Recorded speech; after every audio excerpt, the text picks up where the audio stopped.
polling. Hello, my name is Charity Monroe. Today's date is March 25th, 2017, and I am interviewing Marwin Strong on the Ball State University campus as a part of Ball State University African American Alumni Oral History Project. I'd like to start with your childhood. So could you tell me when and where you were born? I was born in Muncie, Indiana, at Baltimore Hospital. My mother had me on January 2nd, 1977. I always kind of wondered, why not on the first. But, funny stories. My mom always told me that her water broke. She was at a party, so she just decided to wait till the next day to have me. I was born, in a low poverty area. My mother had, at 4, I was the 4th child at that time. The next I know, my other sisters and my brothers, so we had 8 altogether. But growing up, it wasn't easy. It wasn't an easy lifestyle. I did not know till I was really officially poor until I got older. With roaches and mice, lights being cut off, water being cut off, gas and electric and all those things being cut off. So myself growing up, it was rough. My mother, we didn't see her a lot.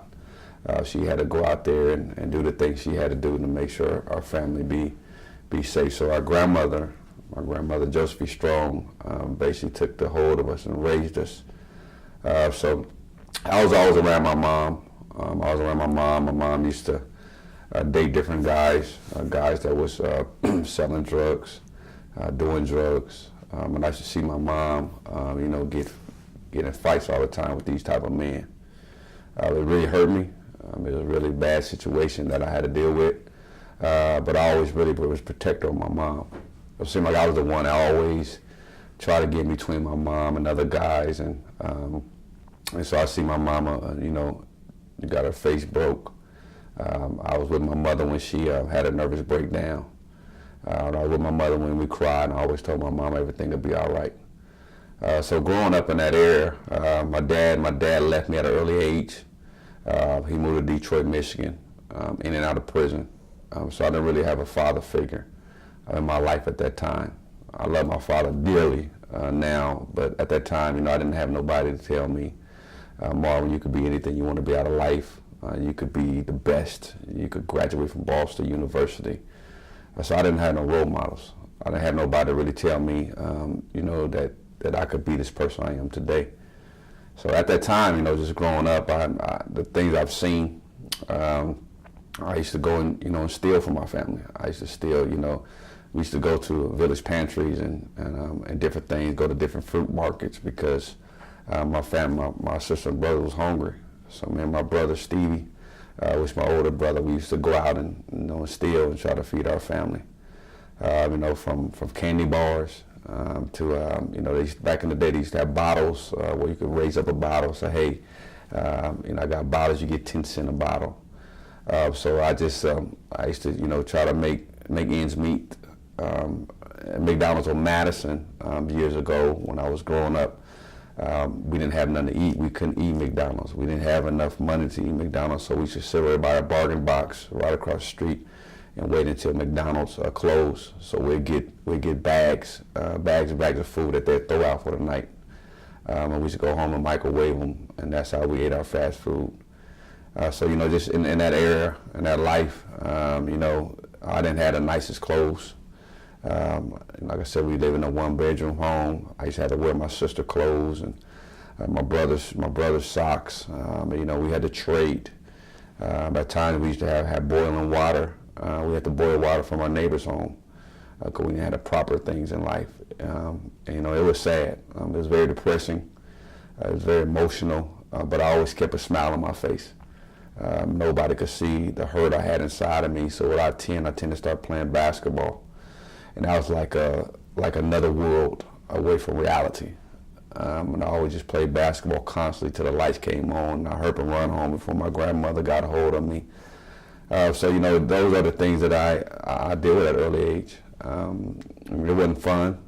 It wasn't fun at all. At the age of 9 years old, I was out with some friends. We just came back from Tweed Pool. They had a place called Ryan's, and I didn't have the money, so me and my friend, we went ahead and we decided to walk off because we was upset because we didn't have the money. So we seen an ice cream man riding by. He had a butterfly knife at that time, and we robbed him. We robbed him of of some ice cream. We didn't want the money; we just want the ice cream. So we go up to a pear tree. We ate ice cream. And came down. The police got us and took us to the detention. The great thing about him is that I was around him. He was the one that pulled out the knife, but I was around him, and they called me. I was guilty as charged too. But he took the rap. Told my mother. My mother came in. She said, we go home. I'm gonna tell you. Back then you could have whoopings. You could get whooped with extension cords and phones, and she had a great aim. So she whipped me and told me, put me on punishment for a long time. So I learned my lesson. I wasn't charged. You guys took the blame for it. But it kind of like gave me a sense like, hey, you can't do that. You can't, that's the wrong way to go about it. Even though if you're hungry, eat what you got. So I understand the dynamics of living off pork and beans and hot dogs. And my mother, she made sure that we had the nicest, we didn't have the nicest things, but whatever she done, people would come over, with stealing clothes, we get the, nice clothes that way. But it wasn't honest. I done seen it all and done it all at an early age. Used to go to multi-community center, so I used to always try to find ways to get summer lunches. And that was my childhood. My childhood was really, it wasn't a fine and dandy one. Just to clarify, what was your mother's name? Martha Strong. And I know you mentioned that you and your brother would sometimes steal, but what was your relationship with some of your other siblings? Well, we all was tight-knitted. I had a sister named Sylvia. I got a sister named Sylvia. They all lived and they all graduated from high school. And that's a blessing by itself. But my sister Sylvia, she was the breadwinner. She was the oldest, so she had to grow up early. There's times that she always made sure we got her for school. My mother around, my mother couldn't come around. She made sure we got her for school.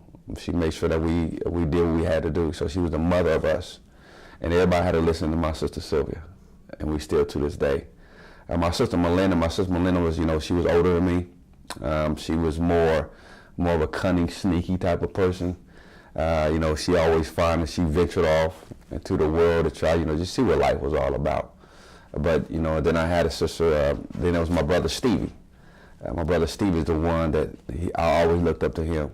He was always the person that, he was a wrestler, he was a strong guy, no one messed with, we call him Little Stevie, but no one messed with him, no one, and he protected me, he made sure that nobody messed with me, even though I could fight on my own, but he never let nobody do it because he felt like he had to protect his little brother.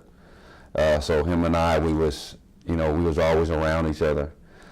It was only him at that time because he's my brother. He is my older brother, so I really looked up to him. Then it was me, myself. I was the middle child. And after that was my sister Georgia Strong. Her and I, we always feuded out, got into a lot, but I love her to death, and I made sure nobody else could mess with her but me. A funny thing about when she was first born, I kind of bit her finger because I didn't want her to be born. I didn't want her to be around because I thought I was going to be the last child.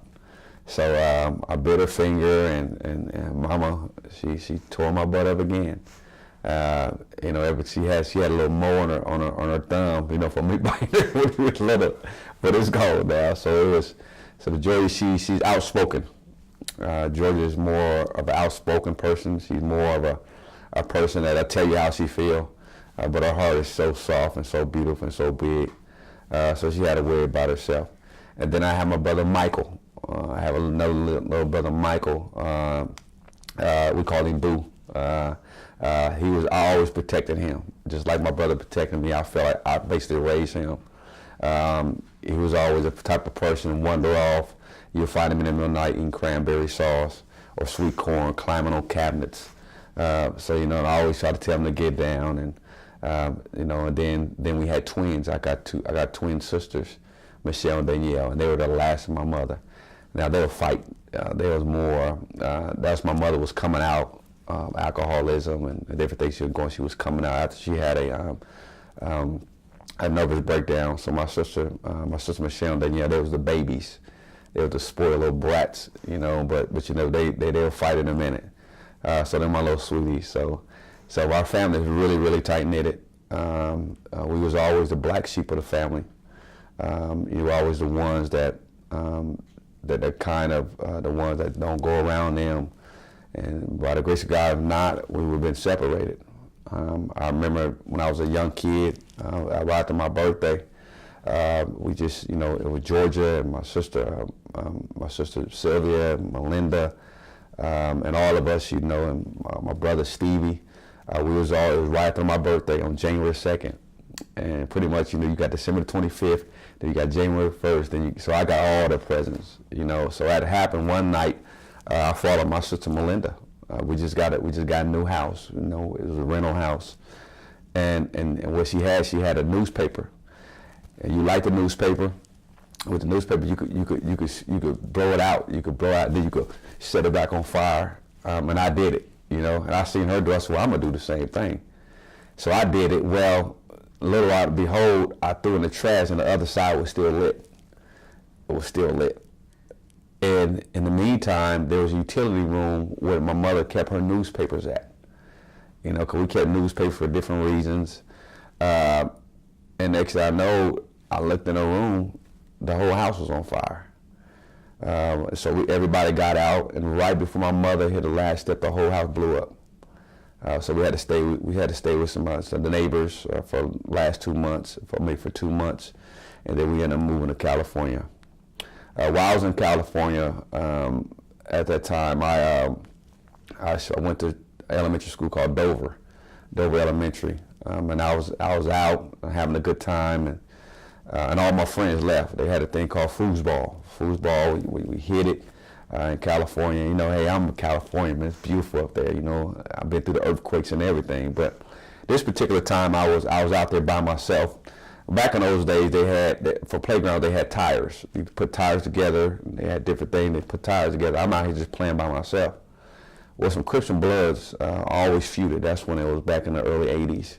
The Crips and Bloods were feuding. So some Crips came. And you know, and there was some Bloods. The Bloods was already there, and they didn't know I was there. Well, the Crips ended up shooting the guy. I mean, the Bloods ended up shooting this guy, man, in the head. Over probably about 16 times, and I seen it. I seen it with my own eyes. So at that time, I'm hiding. You know, they laughing and like, man, watch him just jump, and watch him. We're gonna shoot him again. So they were looking like it was a plaything. They thought like, this is a body. I'm a young guy. I'm young. I don't know, probably about 10 years old. So at the time, I got an opportunity.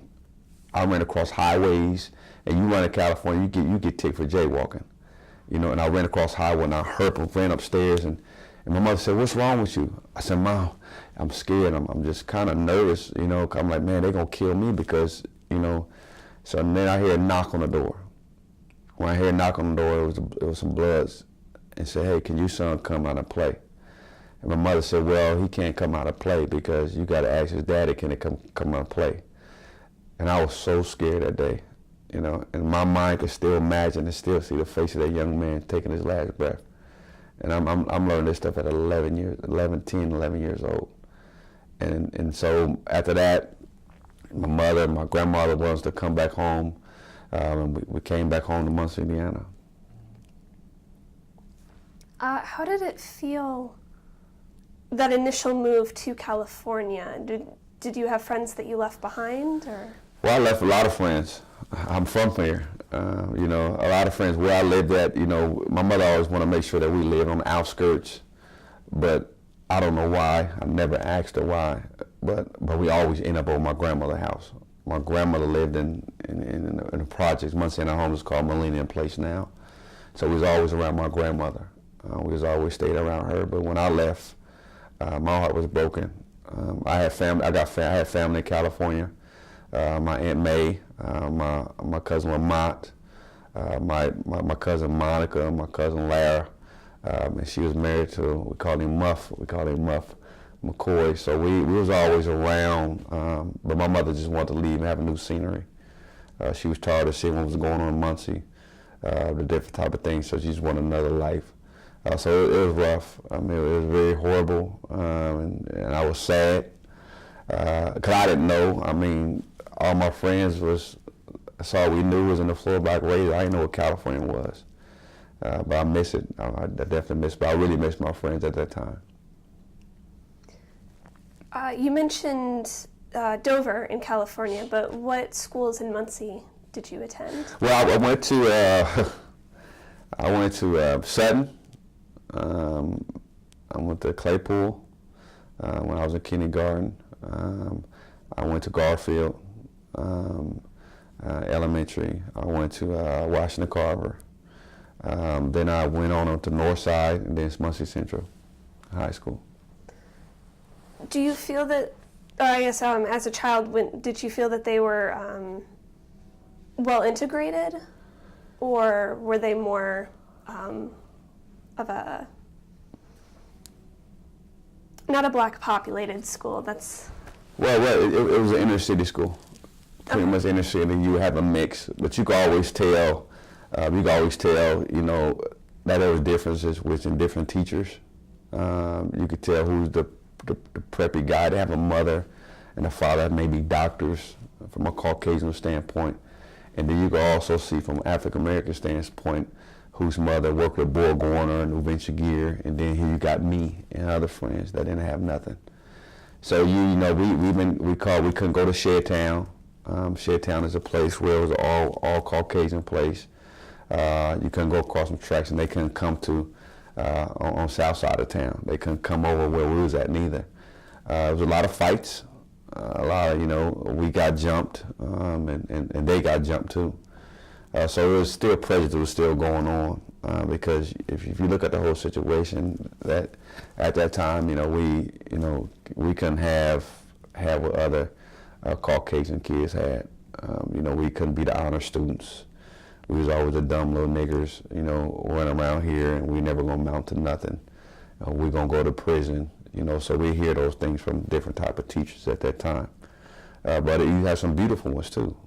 You have some great teachers, and you also have great Caucasian males as well, and females. You also had good African Americans, males and females, but pretty much you could still see the stigma of racism still and lingering around different schools and around Muncie. Are there any teachers that had a significantly positive influence on you that still stick with you today? Well, I could be honest with you. It's three of them that stick out.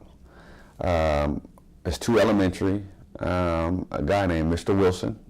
Mr. Wilson, he went to Washington Carver. He was actually my coach. I was a small kid. I was probably like 4'3". But I was the most fastest kid, and he saw fit to me. He was probably the only one that said, "Marwin, you're gonna be anything you want. The sky's the limit for you." And then you have after that, oh my goodness, you know, the greatest is, I say two, the greatest person in my life was a guy by the name of Coach Francis Lafferty. He was the one that really stuck with me back then until the day that he passed away. I never forget, it was one day, I was in 7th grade, we had basketball tryouts. I had some holy shoes, some shoes that basically, you know, slip and slide. I got them from Payless. There was some Protex, they was all white. And what happened was I played basketball that day, and that was the last time of basketball. I think I did pretty well. But early in school day, I ended up spit, doing spitballs. That's when you roll them up and spit them out of a straw. Well, I had a student, and I had a student a couple of times, and he went and told. I don't know who he told him, but I was so scared that night.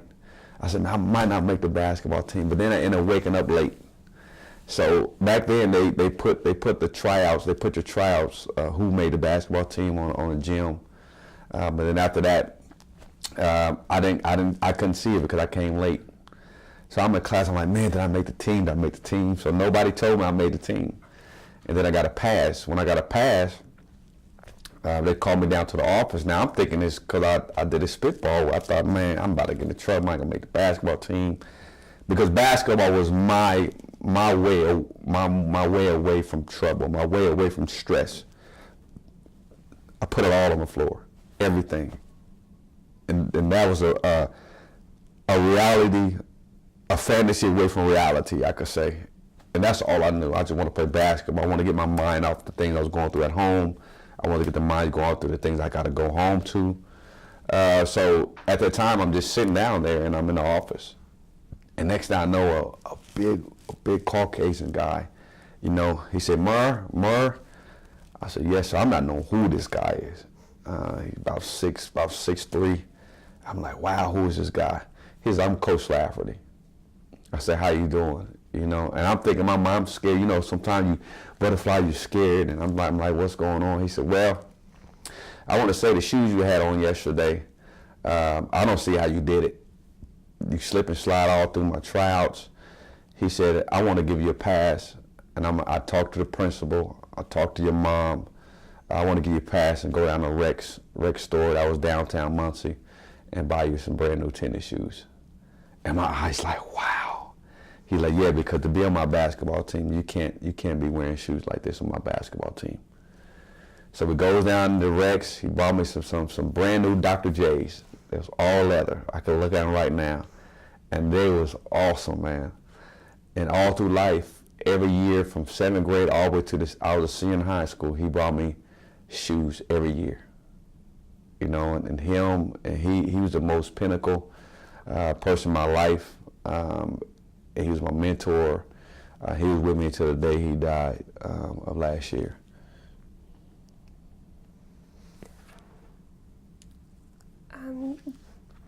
So you graduated high school in 95, correct?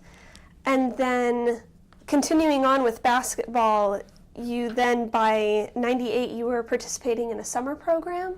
Yeah, so what happened was from 95 to 90, from 95 and 98, at that time, I didn't have any children at that time. You know, I was just out there just being a part of my environment, selling drugs, partying. I had to survive. You know, that was a survival where I seen my other friends selling drugs, and they had nice clothes and had nice cars, and I want the same thing. So I'm just a product of my environment. I just, you know, I never robbed nobody. I never, you know, broke in anyone's house. But I was very cunning. I was a very persuasive guy. I knew how to talk to people. I knew how to have them buy my product. I sold marijuana. I sold everything, you know. I didn't sell crack. I didn't sell different things, but I sold it just enough where I won't, like, I used to have a mindset, okay, if I sell marijuana, if I get caught, I have a misdemeanor. Now, if I sell cocaine, I know cocaine is a felony.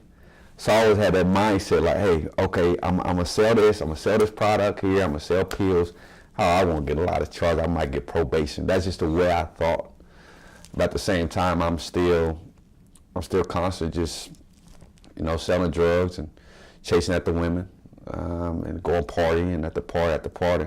But I still play basketball. After I graduated, I wanted to go to college. I tried to go to Vincennes for like probably about 2 weeks, but I got homesick. And I had my sister come get me. And I started selling drugs. Other friends around me, they selling drugs. So by that time, I was heavy in the drug trade, you know, and I knew how to do those things. But at the same time, I was still playing basketball. So as time permit, I'm going to different places. I'm still selling drugs, but I'm getting like MVPs in different states. Play with guys, Bonzi Wells and Chandler Thompson, Ball State alumni, Jay Edwards from IU, Charles Smith. I played with a lot of guys that already was on their way to the NBA, always on the overseas playing basketball. So I just constantly just started doing that. So I never forget, in year 1998, I was, cause every year was pro summer leagues. They was in the pros. I wasn't. I was still just this kid that they had called because they knew I was good enough to play. Nobody knew nothing about me. They knew I was just a guy, you know, off the block, but they knew I could play. So I'm playing with all these multi-millionaire guys, man, and here I am. I'm this drug dealer.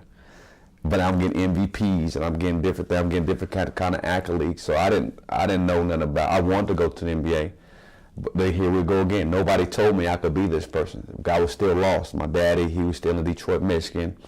Everybody would know me as this big weed dealer. So at that time, so in the year 1998, I believe it was 1998 to 1999. You know, recollect my mind. I remember that. I believe University of Kentucky won the state championship, the NCAA, in 1998. So the guys came, they came to Indianapolis, Indiana, to Washington Park. Washington Park and Indianapolis was real huge. You had basketball players all over the world coming to this park. You know, I mean, from overseas to the NBA, the NBDL, you know, the CBA. I mean, and here I am, a little old Marwin, you know, so in the championship game, Marcel Bonzi, Chandler Thompson, man, I mean, it was like a lot of, Jay Edwards was on that team for IU, and here go me. And we played against guys from University of Kentucky. They won the championship, and I'm looking at these guys like, whoa, like, I'm playing against these guys. Then my mind had so much of a killer instinct. What that means, I had so much, I want to do them so bad. So they shaking all these guys' hands and, hey, how you doing today, and what's up? And I'm starting at that time, so they looked at me like, hey, just gave me a little fist bump. So I'm like, they really not acknowledging me. So I got mad, I got angry. I'm like, I'm about to put it on now. So I ended up getting 50 points and 23 rebounds and got the MVP of that tournament. And that was like my limelight of the year. After that, different coaches from all over the world was coming to me, asking me, do I play college basketball? I said no. I got invited to a USBL league and played up there. I mean, went up there and played, made the final cut, but I wanted to continue to play the hustle game. I went to a place called 5 Stars. I got invited to that at Indiana State University. And I mean, I was balling. I was playing so hard. It's people from University of Florida, University of Miami, Ohio, guys from North Carolina State. You know, I was going to be the MVP the next day, but I left that night because I want to go party with my friends. Because nobody told me I could be anything I want to be out of life. To this day, I regret it. And today, I regret it to this day that, if I could have just stayed at that night, if I could have just stuck to basketball, if I could have just hang around. Now, one of my guys, Bonzi Wells, he always told me, because when he was a freshman, sophomore, I used to stay with them out here at Ball State when he went to school. He always said, man, Marvin, you need to stop hanging around them boys, man. You need to, have your talent. Bonzi, he was on his way, but he always encouraged me to make sure, and he's like family to me. He always told me, man, you could be anything you want to stop hanging with them dudes, man. But, I was so deep into it, I didn't know the glamorous life, the illusional life that I had, and plus I had to survive. From 1995, at that time I had a son. I had a son in the midst of that, Dalvin. Dalvin, a beautiful young guy, man. He was a great young man, good kid. And then the year after that, probably about 6 months after he was born, I had my daughter, Malia. By that time, in 99, this all happened in 99. So at 99, I was on my way to, I was supposed to go try out for basketball for NBA. I was going to go try out for the basketball, and I was going to try out, and I decided to go to a party. I wanted to go kick it, have a good time, and, I'm just doing the normal thing I do. Had all the women, had all the money. Had a nice car, a yellow Cadillac, canary yellow coated, paint Cadillac on triple gold bars, and I'm riding. So I was the man. I was the man playing basketball. I was the man as the drug dealer. I had all the girls, had all the money I wanted. My kids is great, And then that night was the most tragic day of my life. Some guys poisoned me, And at that time, man, when I drunk it, They're like, man, die slow. But I'm thinking it's the music. You know, I'm listening to Hot Boys, and I'm just, yeah, man, die slow. I'm just, next thing I know, when you drink alcohol, you have a sensation that leaves you, but this time it just stayed in my chest for days and days and days, and I'm thinking like, man, what the world happened to me? What's going on, man? I hope I ain't slept with the wrong girl. God, I want to have AIDS, but please, Lord, please, Lord. I'm thinking all these things in my mind, like, what did I do? Well, iodine was going all through my body. I started having different things like wingworms all over my hands, and my hair started falling out. I started losing the weight rapidly. I couldn't eat anything. My mother, the last thing I know, my mother found me in the bathroom having grandma seizures. They said I was in a coma for a month. I was in a coma for a month. My mother and them said that the doctors came in and said, you know, this young boy about to die. They was taking tubes off of me. Get the obituary laid out. His kidneys is failing, all his organs is failing. He had a leakage in his brain. They had to drain the leakage out of the left side of my brain, and because it was bleeding. He's about to die. I went to over several hospitals before all this stuff happened. I went to IU. I went to St. John's Hospital, and they said it was just a little common cold, mono. They said something, we don't know what's going on. So they always just give me antibiotics and send me back home. And then my brother, he just picked me up. I had to weigh about like 23 pounds. He picked me up and took me to the hospital. I got back out. The hospital, and I stayed there for a couple of days. And my mother, she got into a little feud. We got into a small little feud or whatnot. I stayed with my sister that night. I came back home to get my stuff if I could live with my sister. And that's she found me in the bathroom having grandma seizures. That's the only thing I remember. I don't remember nothing else after that. I just remember me waking up with tubes in me and trach in my neck, a peg tube in my stomach. I didn't know what was in my stomach. A peg tube is something that got to feed you, nutrition feed you. I couldn't eat. I couldn't swallow. I really didn't know who was what. I didn't know who was who at that time. I didn't know the names of people. And I tried to run at the hospital several times because I didn't know. I didn't know how to walk. The doctors came in and said, this young man, he won't be able to walk again. He won't be able to talk again. He won't be able to do this and do that. He have a leakage in the brain. They said, then they diagnosed me with a thing called lupus. So I had a thing called systematic lupus that they tried to say that I had. They put me on over 23 pills, 17 to 23 pills. So at that time, I'm in the hospital, and I'm thinking like, whoa, like, man, people came and told me what happened to me.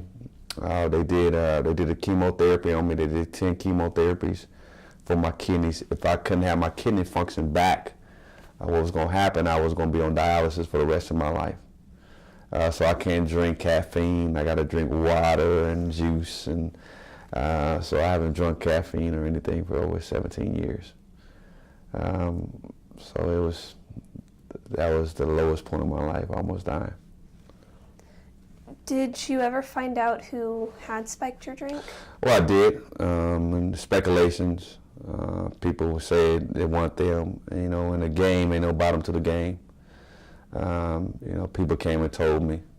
But at the same time, I kind of thanked them for doing that happened to me. How bad it was. But when you're in the drug game, there's no bottom to the game. Anything could happen. Guys rob you, kill you, for they could be on top.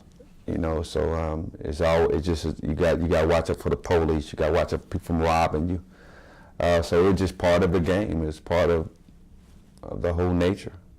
That's why I firmly believe I tell people today, as me being a mentor to people, me out speaking all around the world, there's only two ways to the game, either dead or in prison. I never seen nobody get a 401k after selling drugs.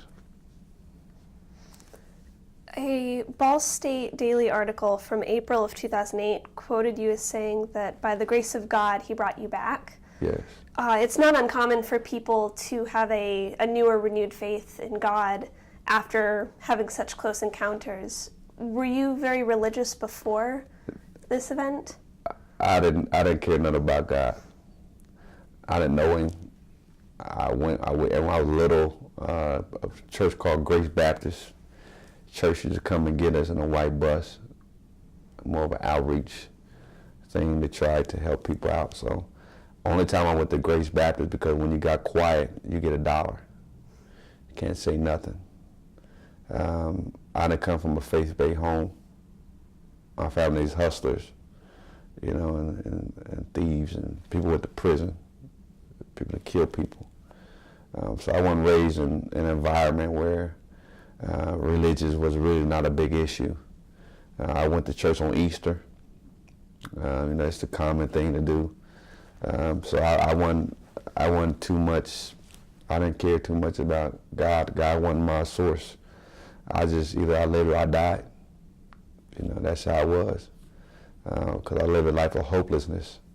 You know, of statistical. And there's always a statistic thing for being a black man. A lot of us don't live to the age of 22 years old.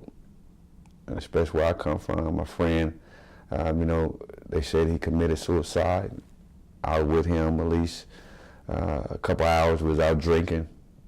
One of my best friends, you know, died, you know. And so people around me always died, but I didn't know nothing. I just knew when I was 13 I got baptized. But I didn't have, you know, I wanted to change. I was trying to find a way out. But demons was just all around me. So I didn't care nothing about God. But I tell you what, when I got sick, when all that stuff happened to me and I got to the hospital, when I was in the hospital still, I looked at the Bible and I started reading it. So I basically taught myself about the Word. I started having encounters with God and Him speaking to me and telling me, Marwin, there's another way. I started having dreams and visuals and people telling me, you know, I mean, him and I cause I was in the hospital for 2 years. Time my mother and my sister and them couldn't come, they had blizzards. You know, Indiana, you had blizzards and stuff like that. So I didn't trust the nurses.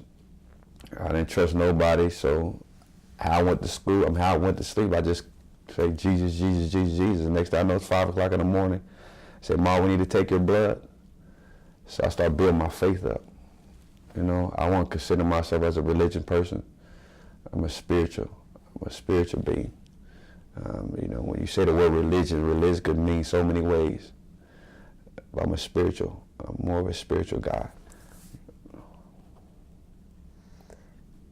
So when you got, after your 2 years of being in the hospital, is that when you were finally, were you able to walk and talk and do all that by the end of that 2 years? Yeah, well, when I was in the hospital, I went through occupational therapy, speech therapy.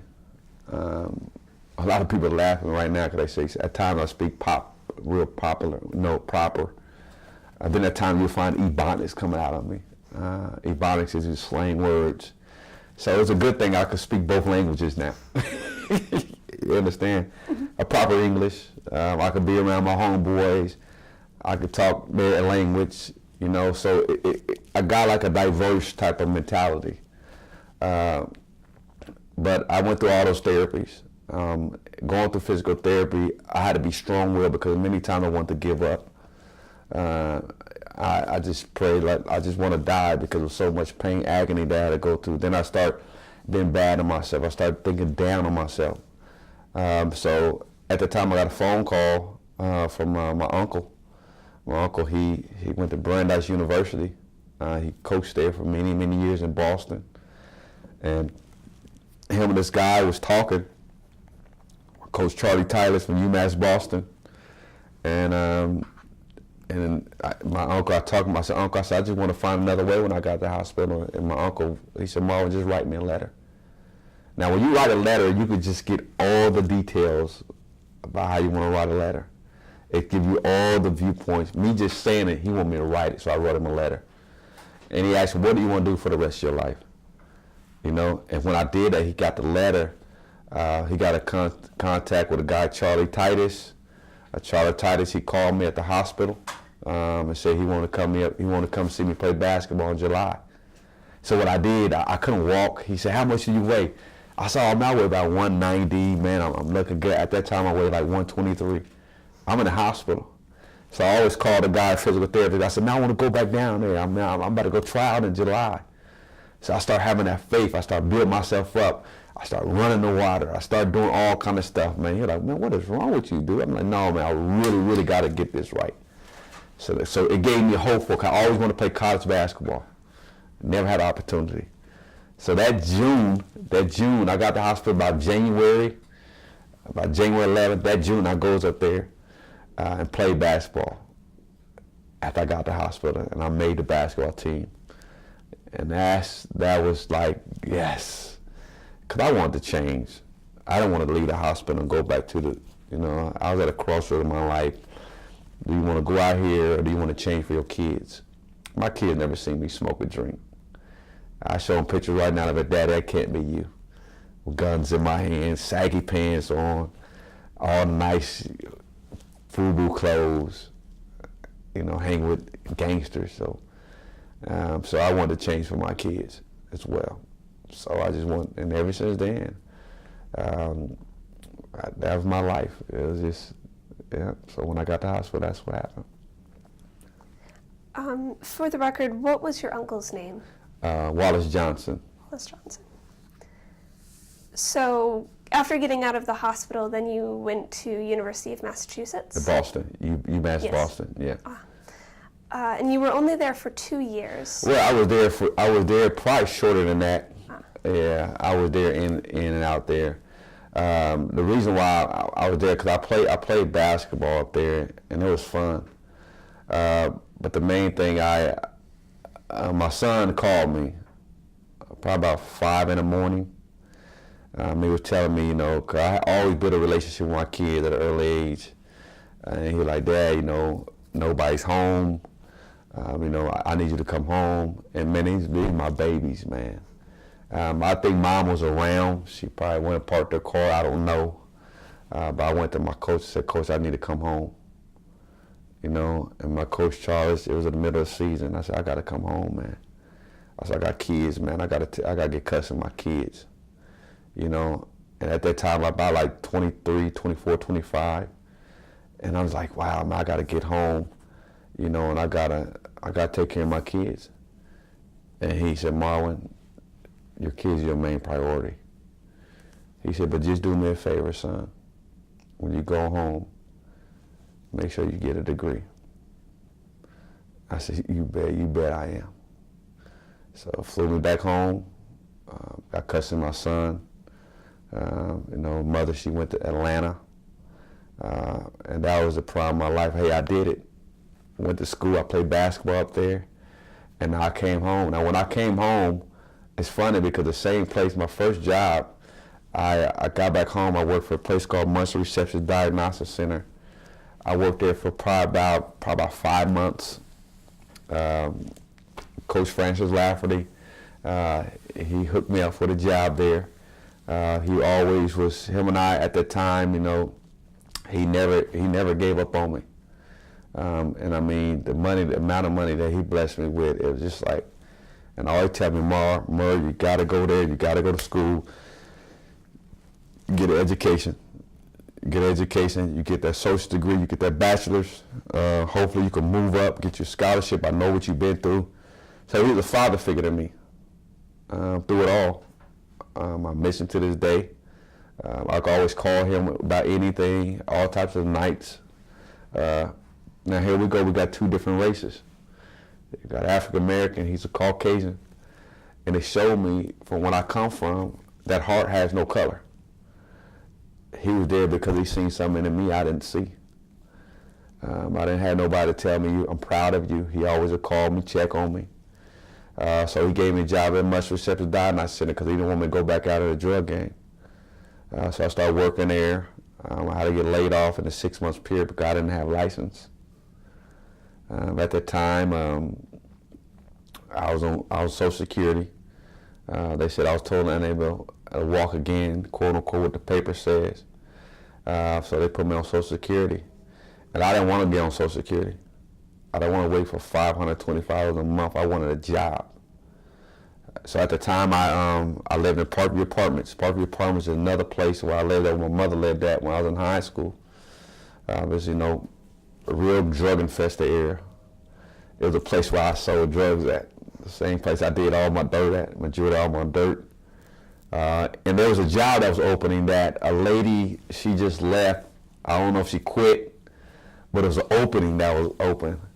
And I'm laying in bed, and they said, man, I had to take my brother Tyrone. I got another brother named Tyrone, my dad's side, and he had to go up there. He wanted to get a home in Parkview. You know, he was a single parent man. He wanted to get custody of his kids as well. He was that, so I went with him. I went and helped him out. And a friend of mine, you know, she said, Marwin, she said, Parkview Apartments, the public housing manager position is wide open. It's open. Why don't you try for? I'm like, man. Why am I going to put on my resume? Why am I going to put on? Am I a drug dealer? I was going to be a drug dealer. What you want to put on there? Like, no, Ma, I'll help you out. I'll help you get the job. They need strong men like you to turn their life around. And, you know, so I applied, and I got the job. And the guy said, the manager, and it was Charles Weatherly, he said, Marwin, he said, I'm not hiring on your account that you don't know nothing about it. 'Cause I was honest with him. I'm an honest man. He said, I'm hiring because you could change this community around. We need a male figure that been there and done that, and that could change. He said, I can help you with that. I can help you with certificates. He said, I just need somebody out there. At that time, I think they had it was a 64 family complex, so it was on about 16 families there. At the time I got in there, I had an opportunity to talk to a lot of drug dealers that were still on the block. I said, man, I got the job, and they're going to have to get up off the block, man, because I got to feed my family now. No disrespect to y'all. Next I know, probably about 2 months time, the whole apartment complex was filled up with people. And after that, it was on after that. Yeah, so that's what happened. So when you got, was it during this time then that you were also attending Ivy Tech in Ball State? Yeah, well, I was to the Ivy Tech. When I got back, I talked to my coach, Francis Lafferty. And I told him, you know, he said, Mark, continue your education. I know that you want to go back to UMass Boston, but at this time, it's not about that. You're older now. He always told me reality. You know, you won't be going to the NBA. You still play basketball, but now it's time to help your son and your daughter. You know, I said, okay. It's okay. So I went to Ivy Tech.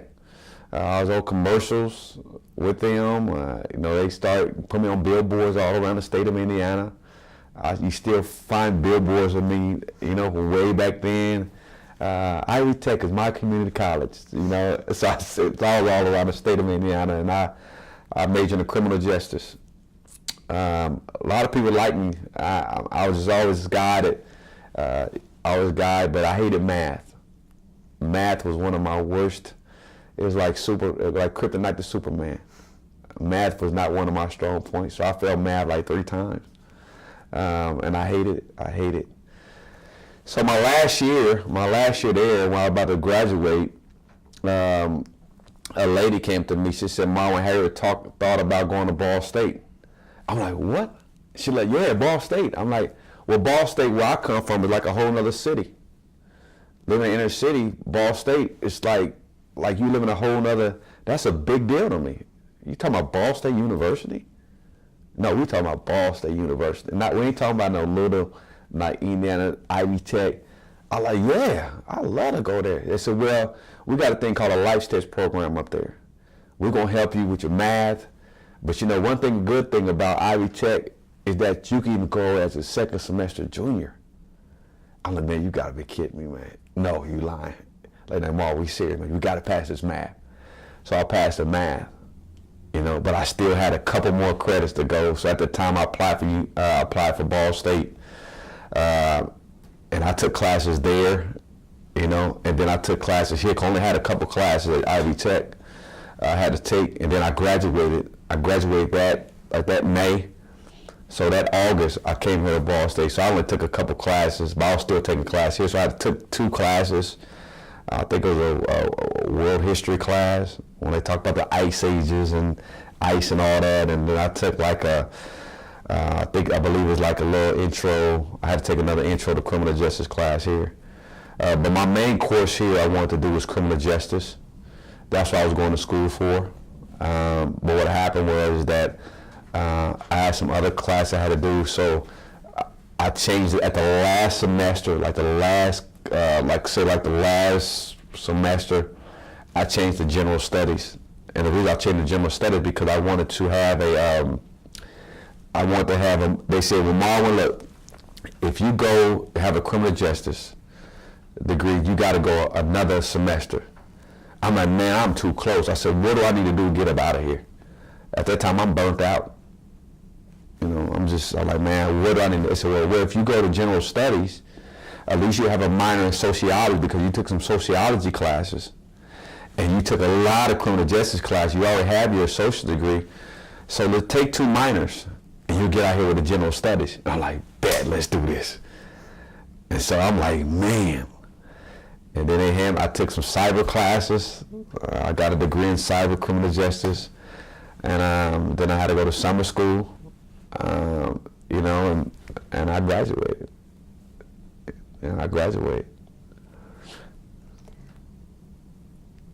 During your time at Ball State, you were also working as the Delaware County Building Commissioner?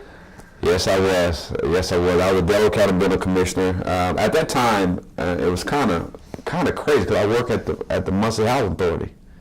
I was there for 3 or 4 years, and you know, I'm just like, well, I'm good. I'm like, no, I don't gotta, you know.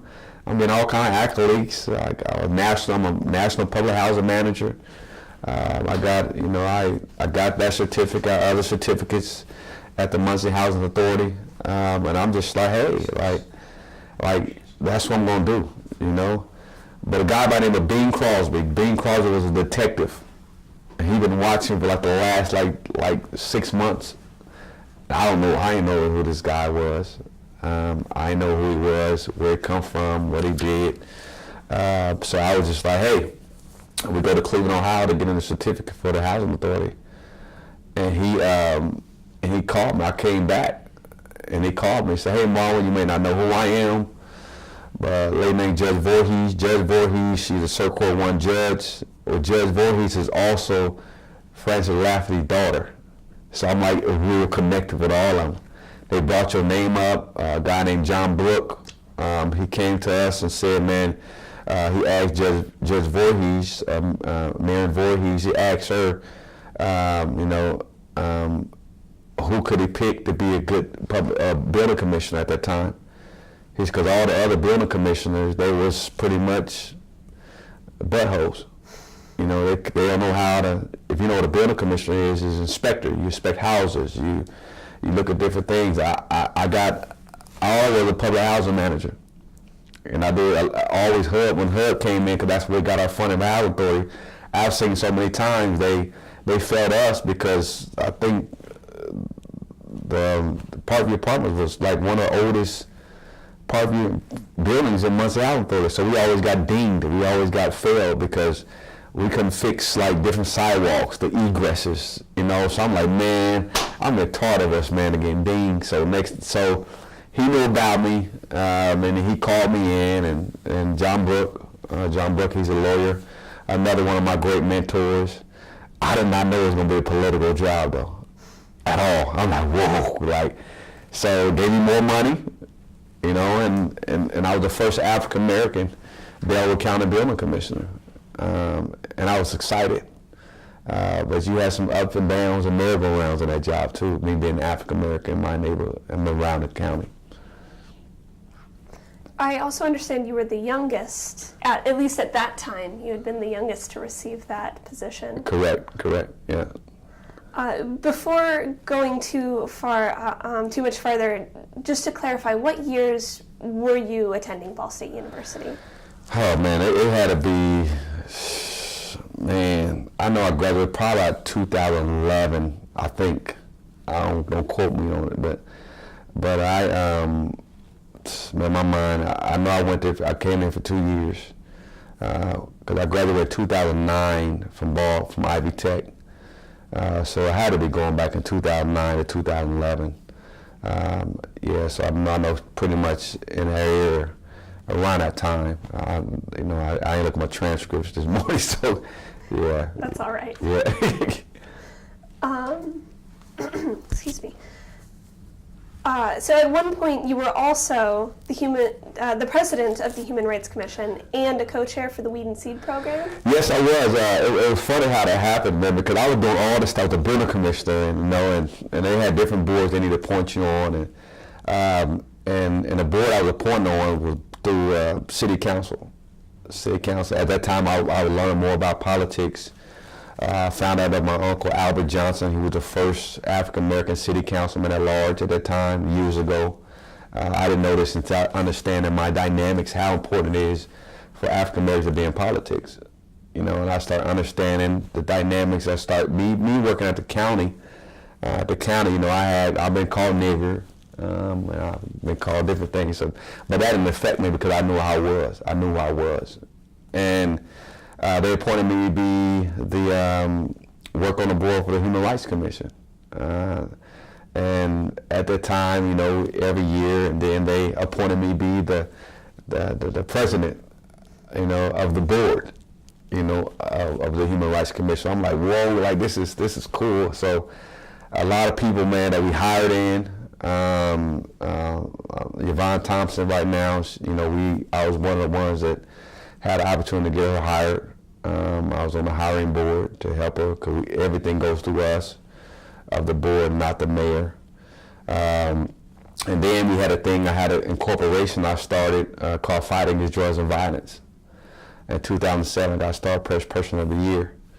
And they said, man, Marwin would be a great person to really implement. We're doing this Weed and Seed program, so we would like for him to be one of the co-chairs of the seed side, along with other people to formulate a 5-year plan and get a grant for $1 million to weed and seed out the community.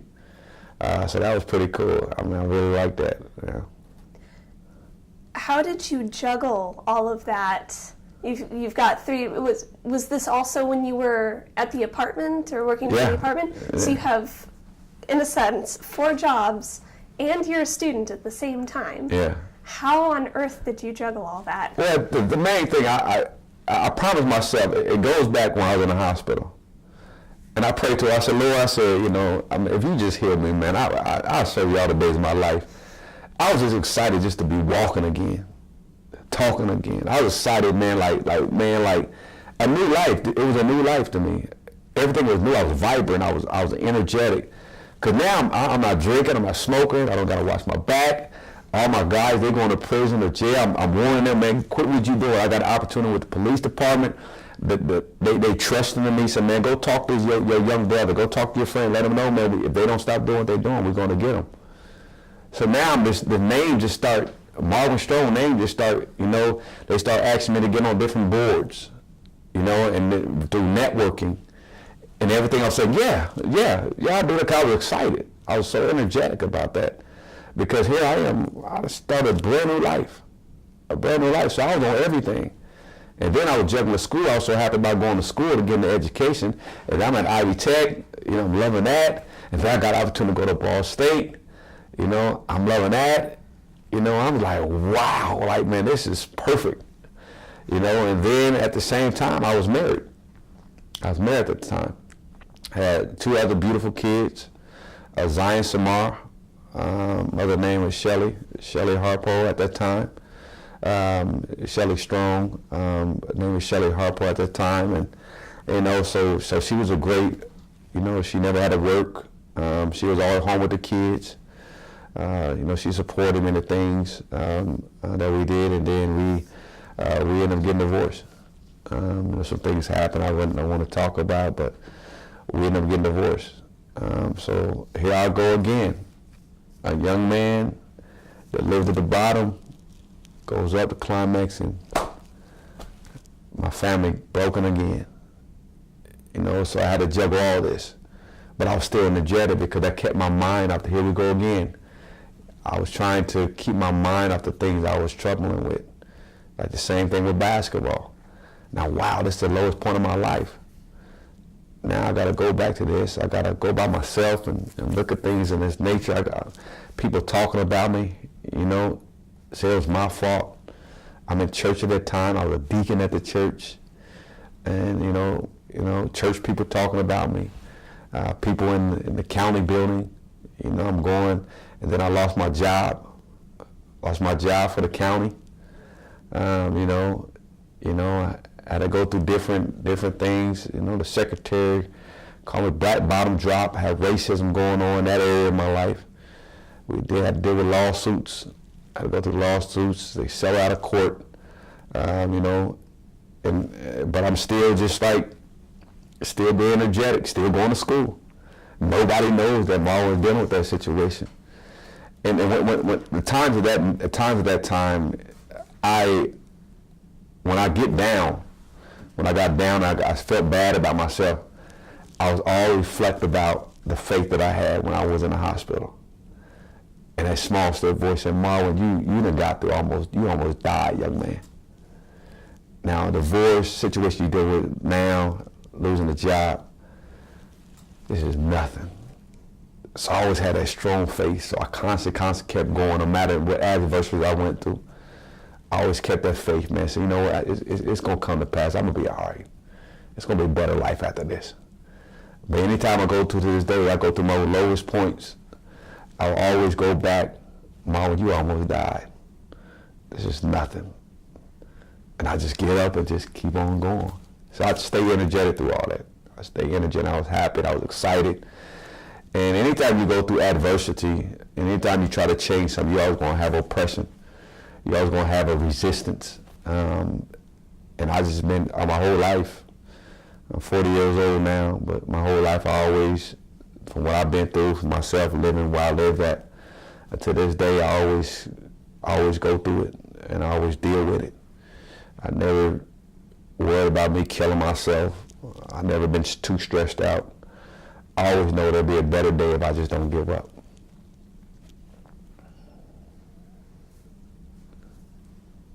I'd like to understand better what exactly the Human Rights Commission is. Okay, Human Rights Commission is that we deal with different type of civil cases, far as like if we feel discriminated, from housing discrimination to job discrimination to gender discrimination.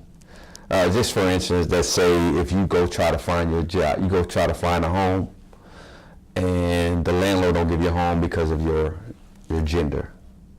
You come to us, say, hey, I done seen 4 or 5 other people get this house that I wanted, but this guy won't give me this home because I'm a female.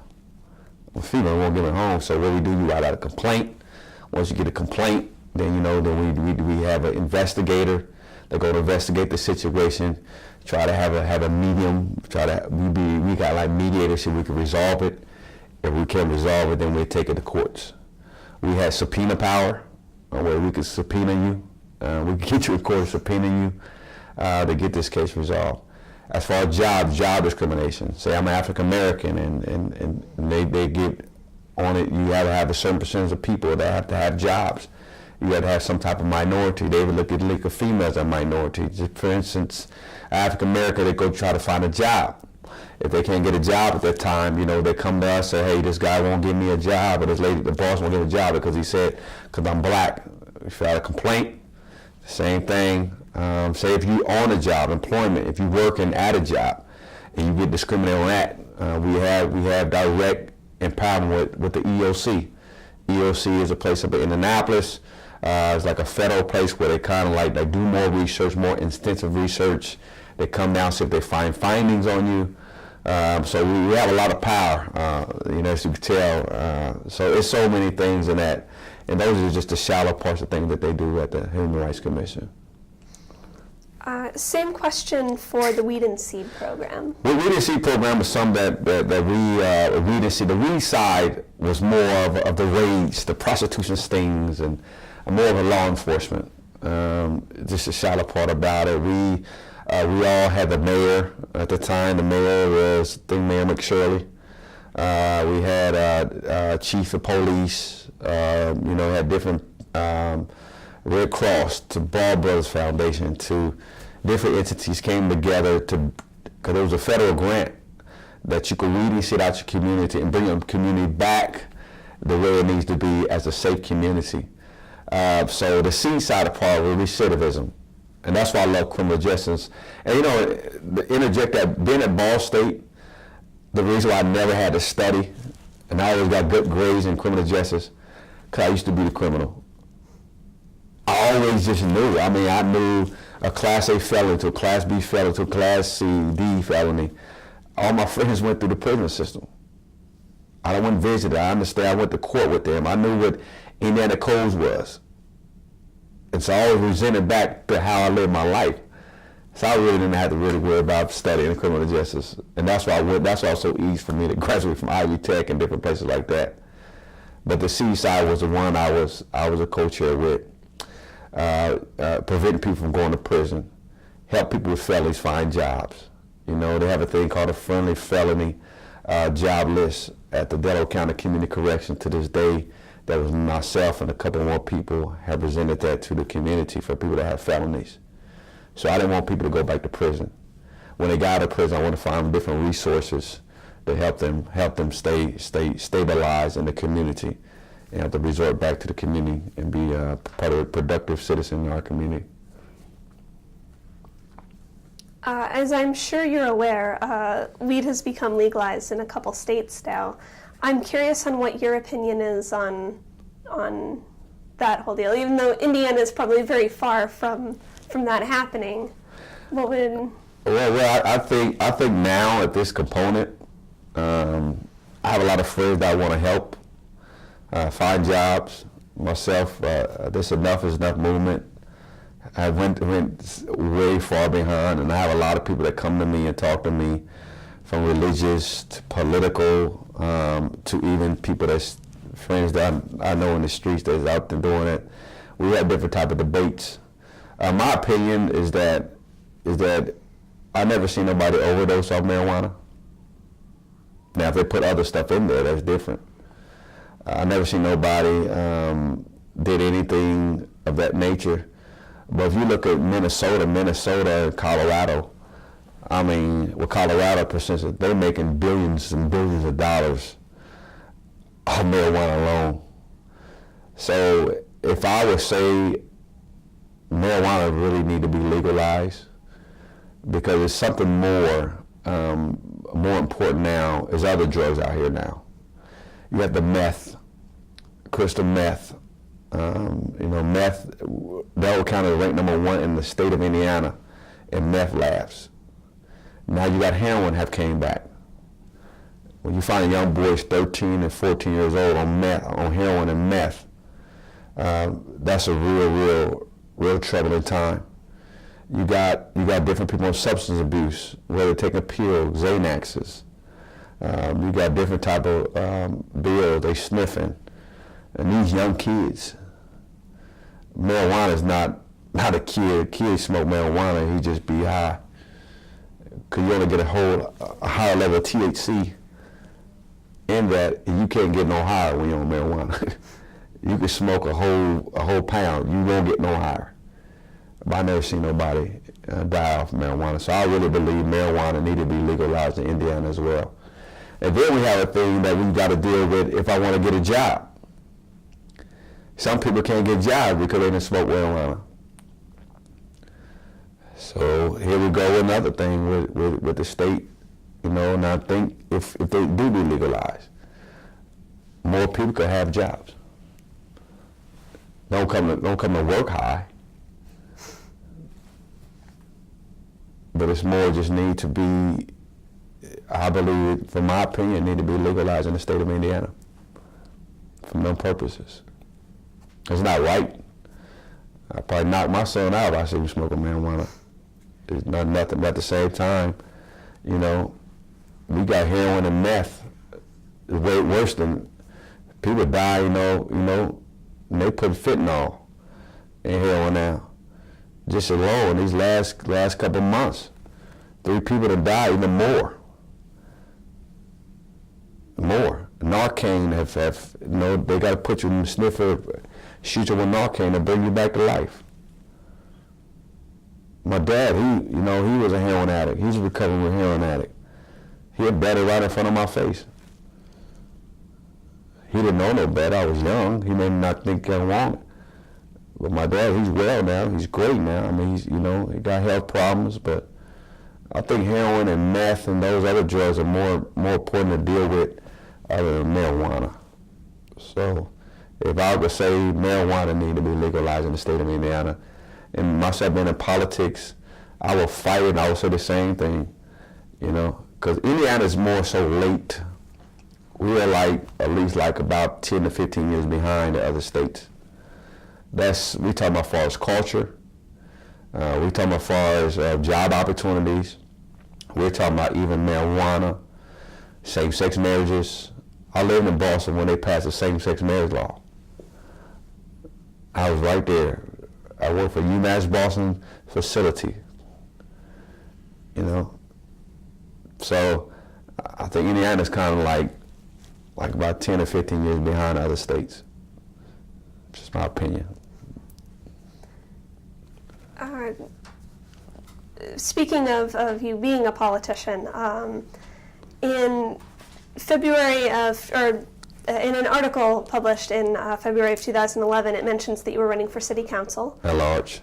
Yes. Yeah. And the article quoted you as saying, "I want to go into the race as a servant, not as a politician." Yes. Could you elaborate on that? Well, what it is a different, when the word politician in the United States of America, you could tell from Donald Trump, you could tell from Mike Pence, you could tell from different, politician it leaves a bad taste in somebody's mouth when you mention the word politician. Politics, from my understanding, it means when you're politicking, it means that when you go out, you handing out brochures, when you're knocking door to door, when you actually, you know, even with polls, you know, when you put a poll up and wait, that's politicking. That's like, you know, what you really mean, shaking hands. But a sermon is too dope. Let me give you some example. I remember the article, everything. I gave them an example that when you go to your finest restaurant, the first thing you do, your waitress come in and say, hey, you know, they help you. What is the first thing would you like to drink? And you say water. Well, I'm gonna give you a couple minutes to find out what you want to drink. Your menu, they come back. So they're serving you. They're serving you. They're like, hey, you know, what you need. And the reason why they're serving you because they want the tip. They want a tip. So they're your servant. They want to make sure that you have everything that you need as far as the right food. They come back and check when they get your food, and they actually help you out with your food. Anything else, you need something to drink. So they're serving you. And that's what I want to be to the community of Muncie. I want to serve them. I don't want to be named as a politician. I want to be a servant. I want to be the person that no matter what race, what creed, what gender you are, no matter where you come from, background you come from, I want to still serve you myself as I've been in office. You said in the same article that your main focus of your campaign was to bridge the gap between Muncie and Ball State. Yes. How did you plan to do that? Well, what happens is if you look in prior situations, what I've said, you know, from people from the inner city, they look at Muncie, they look at Ball State as a whole different city, just as well as other people. It's times that when I come up to Ball State is like the most beautiful thing. And then you have people from Ball State, what they told you, several people, hey, don't go past that street. Don't go past that street because you don't want to deal with those people over there. And then you have people in different offices, people in different avenues just saying, you know, they don't want to collaborate with Ball State. Ball State want to collaborate with these people. These people don't want to collaborate with Ball State. So myself, being in an office, I want to bridge that gap. So how can we bring Muncie as Muncie and not people from coming out of town or any other places feel that Muncie is different, Indiana is different from Ball State. So I want to bridge that gap between them from different variables as far as policing, as far as, you know, job opportunities. Normally here at Ball State University, they have a thing called an in-house employment. You know, why can't we bridge the gap between bring somebody out here, give them an opportunity to come in to Muncie, in the Muncie from the inner city or from other different, no matter what creed or avenue you come from, because they even said, even when I was running for campaign with Marwin, why can't we get a job out of Ball State? From an African American standpoint, from a Caucasian standpoint, We tried. I'm put over 15 to 25 applications. Even myself. I want to work out of Ball State. I'm an upstanding man. Even myself asked no questions. So my heart was to try to collaborate some type of coalition that we could bring together as a whole, the concerned clergy, also other entities to come together as a whole and say, how can we make Muncie become as one and not as this is Muncie and this is Ball State. An article from April of 2008, I believe I mentioned this one earlier, said that after receiving your bachelor's degree, you had planned on attending law school so that you could become a criminal defense attorney. Yes. Is that still on the radar? Well, it is. Matter of fact, it's funny that you said it because before I got here, I was doing research in front of a nice officer, but at the same time, I'm scared. But the reason why I said it because I wanted to wait until my kids graduate. Now I wanted two of my kids. Well, my son, he graduated last year, and my daughter graduated this year. And I have two. One is going in 7th grade next year, and one is going to 6th grade. So it's funny that you said it because right before I got here, I was looking at different schools. But see, the thing I struggle with is because my GPA wasn't well enough for that. Because I was going through a divorce, I was going through different things, and I don't want the people from law school to look at my GPA to make it like, hey, I want to explain myself why my GPA the way it was. Because I'm so smarter than what people see, and other people struggle with that. When they look at you have the transcripts, you bring out the transcript, and they look at that paper, wow, but they never have an opportunity to explain why was it like that. I want to pass the ball. I'll be a heck of a great judge. I'll be an outstanding judge. I want to be a judge one day. But in order to be a judge, you got to be in law school. You got to be that. A lot of people today call me Judge Mathis.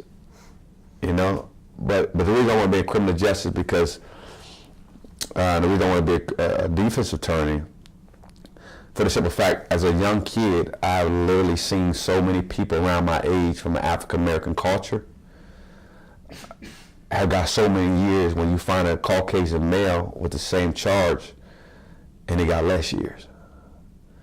And I want to be that defense that if I see somebody, I want to do dialogue to persuade the jury to believe that my client, I'm already talking like judge, that my client is not the person that the prosecutor see him as. Because there are different laws and different jurisdictions, different things, cases that I want to bring out. And even from my own experience, I'm firsthand to look at this and see this and experience this to try to defend those that begin very wrong in the judicial system. You mentioned earlier your Enough is Enough group. I'd like to go into detail on that. When and how did you get the idea for that group? It started back years ago when I made the Fight Against Drugs and Violence back in 2003 when I came back, 2003, 2004, 2005, somewhere around there, when I came back from UMass Boston. And then I sit at my desk when I work for the Muncie Housing Authority. Before I left the Muncie House, before I actually left my office, to go tell these young boys that I'm the new Muncie Housing Authority guy. I'm the public housing manager. And I talk to them, and I tell them, you got to get off the block. I just explain to them that I want to feed my family. And myself having street credibility and also reputation that I used to be that guy. And they respect me when I was on the streets. They just left. So then I go back to my office, and I sit down, I pray, and I said, what can I do to change this environment? And here goes his voice again. He said, Marwin, start your own non-for-profit organization called Fight Against Drugs and Violence. And that's how I became Star Press Person of the Year. That's how when President Barack Obama, I was one of his greeters when he came here to Urban Gym then. When he ran for his first campaign run to be president, I was one of his greeters. So it started way back then. So at that time, I always wanted to do it, But what happened, a lot of my friends started dying. One of my friends got stabbed. Another of my friends got shot to death. You know, and then just these last couple murders was my friends, close friends of mine. And I woke up in the morning, I was looking through I got a lot of dialogue, and I looked at my wife, and she was sleeping sound. And I said, baby, enough is enough. I said, God told me to start this enough is enough movement, and I got to do it. But it happened years ago, and now it's just like coming to fruition. So I want to do this like years ago, and I'm not knowing. So what I did, I touched base with a guy named Reverend Harrison out of Indianapolis for the Tempo Coalition. And a guy named, he was an ex-chief Height of Indianapolis, Indiana. Him and I was on a weed and seed together. He was at Indianapolis, Baltimore chamber. We met each other in Florida, different places that we went. And we built a bond, and I called him and said, hey man, I need to, I want to do this Enough is Enough movement. They were doing a Tempo Coalition for many years. You probably see him on the news a lot, Reverend Harrison. I said, well, why don't you come down, man, and show me how you do it. So I was calling them down just to get pointers of how to do it, what should I do, engage in the community, how should I go about it. And next thing I know, it just blew up. Like we got over like 1,100 people with this movement. We got over 40 people that be walking the streets with us this week. And that's how it happened. It was just like it was crazy. And Enough is Enough movement is basically just to engage in the community, to really try to help build alternatives for those that don't have alternatives. What that means is people with felonies. Because what I'm heard about is that when you have guys with felonies and young ladies with felonies, they can't get a job, so they resort back to where they came. They got to make a living. They got to feed their family. So when I go to them and I tell them, hey man, we need to stop. You need to stop drinking. You need to stop smoking. You got a family. You need to stop selling drugs. Put the guns down. They will say, Mom, what you gonna give me? So I want to have something to give them. I want to build an alternative to give them something so they could not sell drugs. Now I can't help everybody. I understand that. Engagement in the community, you can't help everybody. So that's when the law enforcement come in.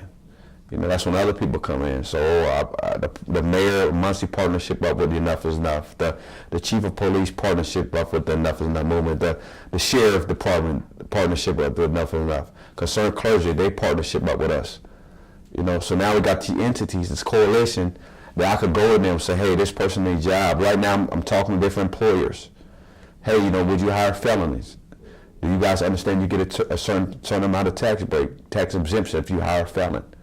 Now what I'm gonna do, I'm gonna mentor them and make sure they don't have a bad drug test. I'm gonna make sure they go out and they be great employers. So that's what Enough is Enough is pretty much is all about, engaging the community and making a difference. An article also by Ball State Daily published just last week said that you just want to make the Muncie community feel safe again. Do you personally remember a time when Muncie was safe? Well, it was in different gaps, but as a whole, it wasn't.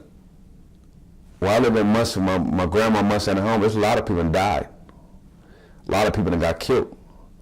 But what happens is that before they shoot these people, they always make sure the kids is out the way. They will warn us. Say, hey man, y'all get out the block, there's about to be some stuff going on. There's about to be some shootings. And next thing I know, we gone. Now it's not like that.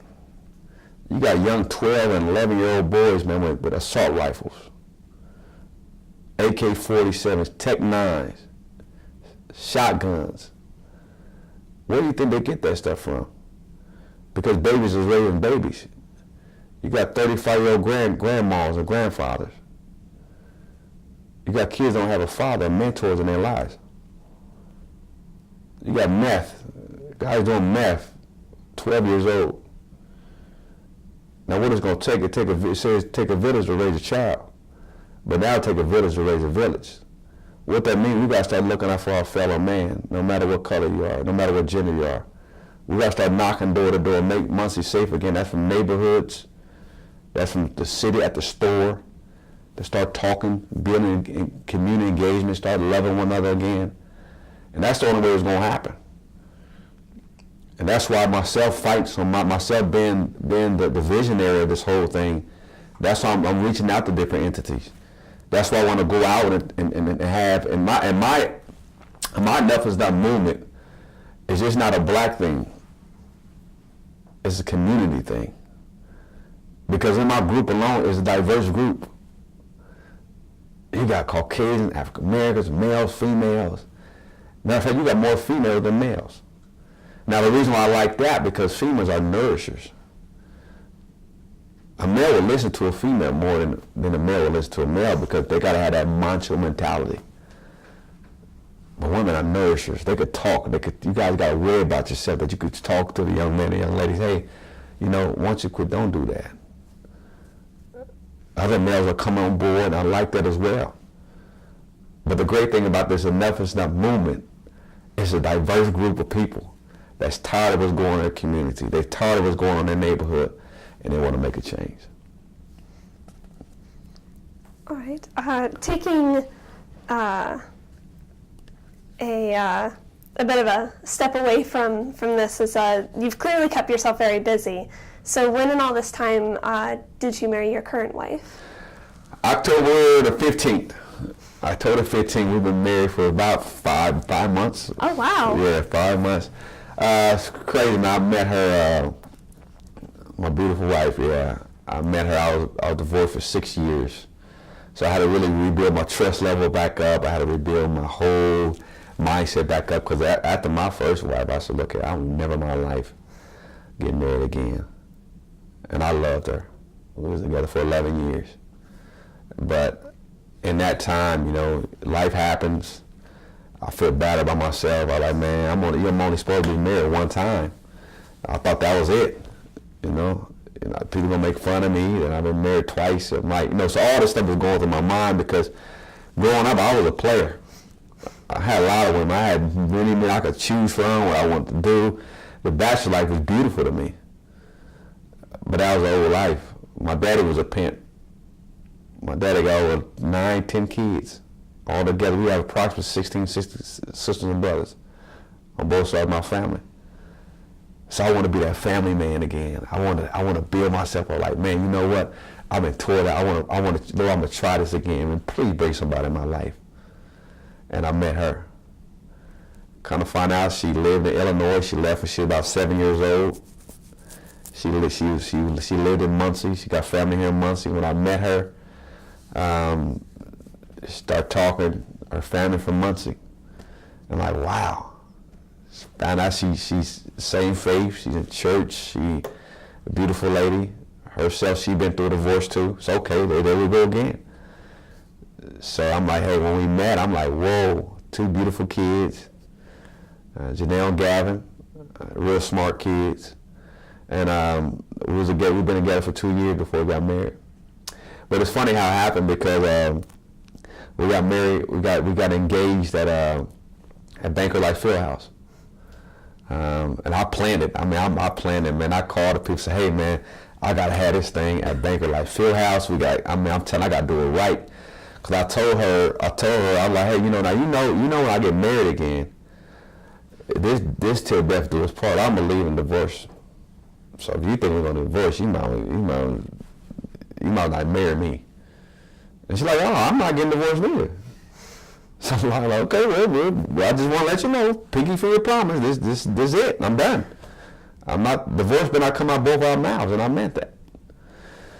So time progressed. She lived in Illinois, and I was resorting back to Illinois every other weekend. Then she moved to Indianapolis.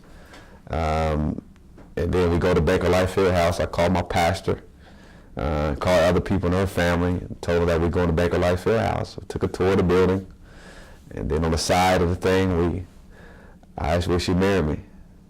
So then during halftime, they had us on a big old TV, it was national TV, and they had them coming, we talking, and they had Angie and Marwin on there. It was beautiful. It was beautiful. So we were supposed to get married this June. But she's like, nah, baby, I don't think we need to wait, And we got married, and it was the most beautiful wedding I ever had in my life. I never thought I'd love again. So it was heaven sent. She was heaven sent. Congratulations. Thank you. So at this point, I'd like to, I guess, just talk about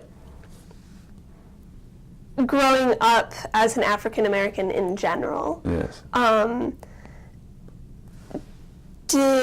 some of this, I guess, will go back to your childhood, but growing up, did you remember learning about Black history in school at all, or? No. So was that all at home then? Yeah, I learned a lot about it at home. My mother and them taught us about, in community schools, they taught us about Martin Luther King and Malcolm X, Harriet Tubman, Rosa Parks. If we wanted to learn anything, we had to do research of our own. We didn't have the big quote unquote Black History Month. They didn't really teach us anything about. We didn't know our culture. I talked about Abraham Lincoln. They told us about those type of things. They didn't teach us anything, but just the popular people. They told about Black Panthers. But they told about slaves. They gave us a slave mindset. But growing up, we was always taught that the white man was superior to the black man. We was always taught that the white person always get more than the black man. So we was the have-nots. We was the people so growing up in the projects, quote unquote ghetto, we was the hopelessness. You gonna be young, be a deadbeat baby daddy. You was gonna die at an early age by being killed, but you would never have a good job. You was gonna go to prison, and it was gonna be hard for you out there. Many times I've seen skinhead police that came out here and beat my friends. They called them niggers. We better not see you out ever again in life. One particular time, they had a place called Washington Park, and what happened? My brother was older, Stevie. I believe he was in 10th grade at that time. Out there like seventh grade. And we was out playing basketball, so some Caucasian guys came to us, and we was playing, and we was pretty good. And they said, hey man, want to be IU Hoosier against Georgetown Hoyas. We knew what that meant. IU was a predominantly white basketball team, and Georgetown was a predominantly black team. Coach Thompson, Patrick Ewing, all them guys. We're like, okay, let's go. So we blew them out.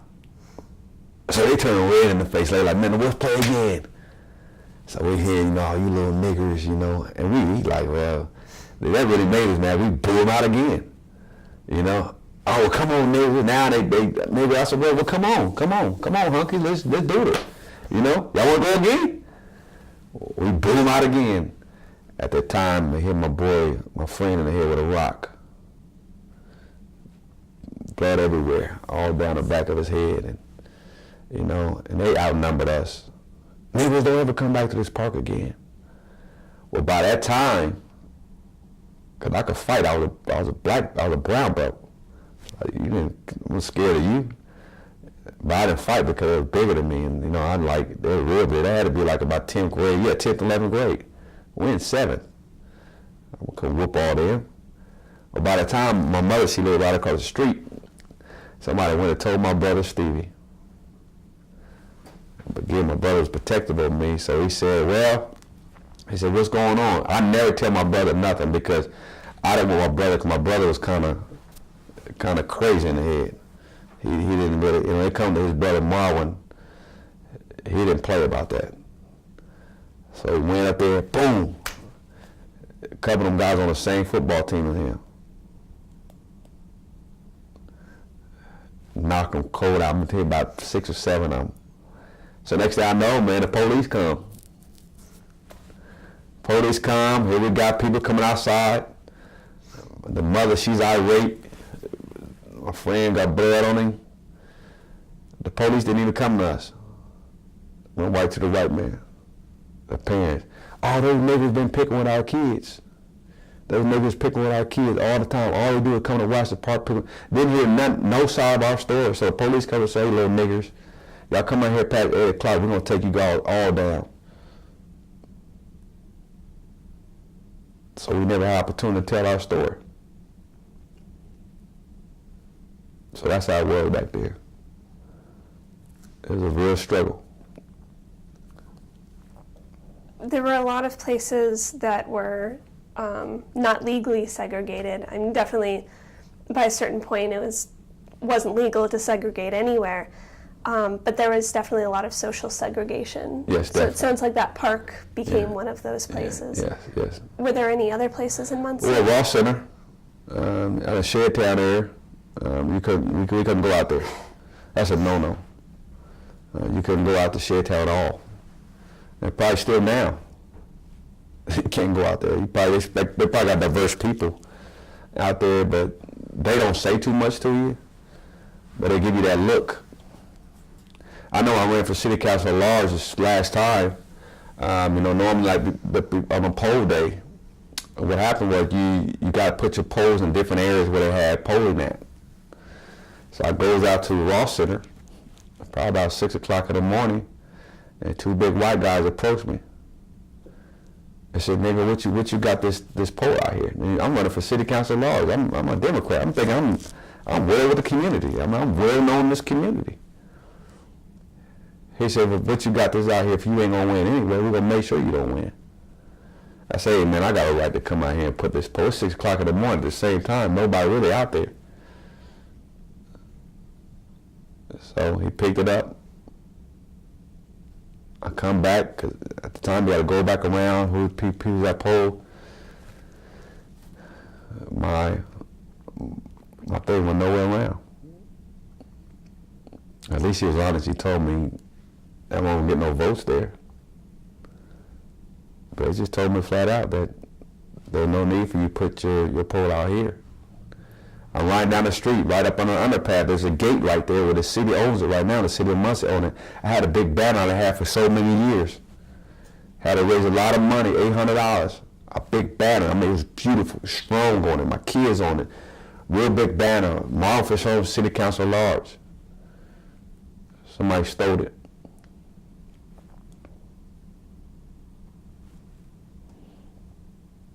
Ripped it off. So yes, they may not say it loud, but you could tell. You could feel it. And this has been within the past 10, 15 years? No, this has been the past year. A year? Yeah. I ran for city council at large last election, like 2 years ago. Yeah, so this is still rampant. Like I said, a lot of people may not say it. A lot of people may not, Caucasians may not say it toward African Americans, but you could feel it. I understand that you are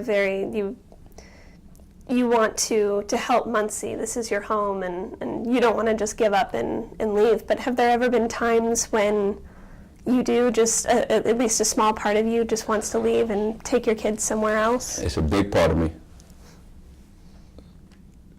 Every day I pray and I ask God, God, what you want me to do? I want to run for mayor one day, this next time around. I'll be the first African American ever to be the mayor of this city. But you got gaps of people that don't want to see that. You got people that just really don't want to see, they don't want to change. They don't want to look past this. They don't want to look past the. And I'm not always African American. I'm Indian too. I'm Cherokee too. Nobody's always African American, Caucasian. Some people come from German. So you're not always just one race. But at times I do. But I'm so indebted in this community. I'm the voice of Muncie. I'm the voice of my African American brothers and sisters. I could go talk to the judge about the individual and say, can you give him another chance? It's kind of like shoulder pads. It's like Muncie, like football players, they put shoulder pads on them. It's like Muncie is my shoulder pads. And I'm carrying them around everywhere I go. Now if I leave, then who's going to be the next hope? Still a young man. Maybe when I retire. My wife and I, we talk about it all the time. I live out close by Yorktown. But I still want to be in the city limits. So if somebody can say, Mom, we got a house for you, it's for free. You know, they got man, now I'm going. But it's hard being a black man living in this city. It's hard. Especially being a prestigious African American man, because what happens when you get these people, they'll let you only go to a certain level. They're going to let you go to a certain level. And after they ain't from our culture, they say, Marwin, in the eyes of them, you still a nigger. And that troubles me. Because I don't be labeled as a race. I want you to judge me on my character. Judge me on my integrity. Judge me on my actions. Don't judge me on my color. And that bothers me a lot. Because I can't be the next mayor of Muncie. Because I could go over barriers of Republican, Democrat, Independents. I don't care if you're white, black, blue, and purple. I judge people by the way they act and their heart. But yes, I think about it a lot.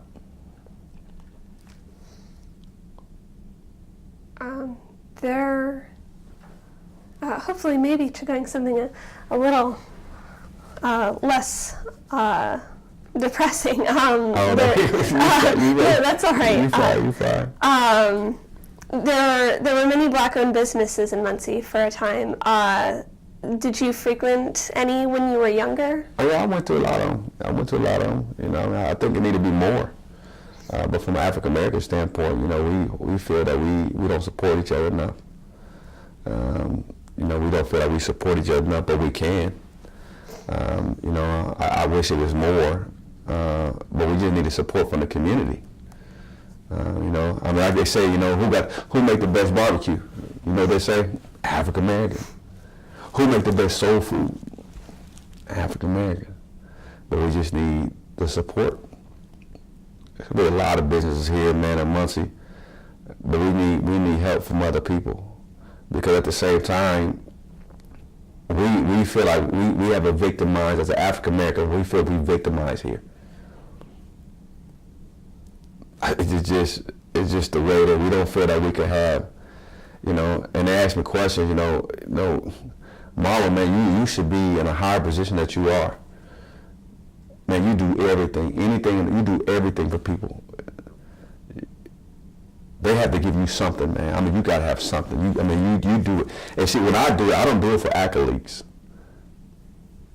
Anything I do in life is not for accolades. It's because here I am an example that a person could come from poverty, African American come from poverty, and pull his bootstraps up with my faith and with the help of other people, you know, and become this man that I am. I want to give back. And that's where the Enough is Enough movement come from. That's the part of my life when I was working for the Housing Authority. That's where me being a building commissioner, the Human Rights Commission, all these things in my mind, like, how can I give back to my community? Because just as well African American, you have Caucasians on food stamps. You have Caucasians that don't have money. It's a community thing. I love this community. Here we go, key question. What will happen if I leave? What will happen by this stuff, the Enough movement? Other killings? What would happen if I was dead and I went around here? Who else would have stepped up? So this is a calling. You know, Martin Luther King said he'd been to the mountaintop. That's a vision. What he was saying, I see exactly my purpose in life is. This is my purpose in life. It's not about me no more. When I see a kid out here without no shoes on, you know how many times without even any cameras around me, how I looked at their address, what the street was, and this anonymous person that bought their kid a brand new pair of tennis shoes. And I say, hey man, what size shoe you wear? Mr. Strong, I wear 8. Next thing you know, they got some nice Michael Jordans. Now, where did this come from? You know why? Because a guy named Coach Lafferty done that for me. I'm a basketball coach for Southside Middle School. 8th grade basketball. Every year, every child get a brand new pair of tennis shoes. And you know how much families be so happy? Like, Mr. Strong, I had a light bill that needed to be due, cost $134, man. For you sitting up here paying for my kid, you know how much I appreciate you for doing that? Because I was going to buy my kid some tennis shoes. I was going to buy him some tennis shoes.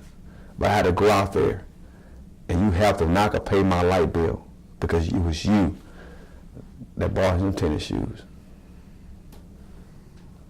That's it's not about me. God brought me back from death doors and brought me back to life to be here for somebody else. Now, if everybody had a heart that I have, this would be the most safest city in the whole United States of America. But I get opposition. I get opposition from people. The opposition comes from people that already live their quote-unquote royalty life. They have lived a life. They have lived a life of people. They had mamas, they had fathers, they had lived with dignity and royalty. They had nice jobs and all this. So here you got a young man that comes from nothing. Now how in the world this guy is on the news all the time? Where does this guy come from that's in the paper? And where did this guy come from? I don't know if it's jealousy, envy.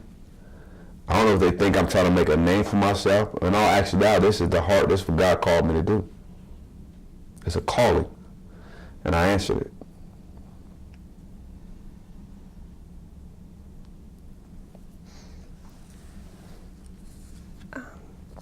Growing up, and I mean even through today,